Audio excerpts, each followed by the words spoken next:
tiesioginė žodžio prasme mesgi nieko ir neturime savo kaip nuosavybės. Yra daug žmonių, kurie sako, čia yra mano. Infarktas ir nieko jis nebeturi. Jis laiko viską paėmė savo nagučiais ir rankutėmis, bet miršta ir viską paleidžia. Tai ta giliaja prasme, egzistencinė prasme, mes nieko neturime. Dėl to teologai, krikščionys sako, gal mums gerai būtų sakyti ne tai, kad mes esam galutiniai savininkai visko, bet labiau esame paskirti valdytojai, Dievo turto valdytojai, laikini valdytojai, kurie valdo mums patikėtą turtą. Ar pagaunat mintį?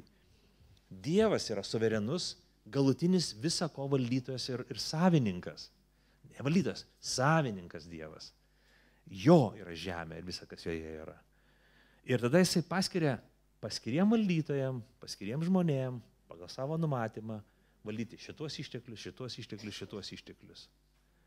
Ir tada jie laikinai juos valdo, nors savininkas yra pats viešpats, Dievas. Pagaunat mintį?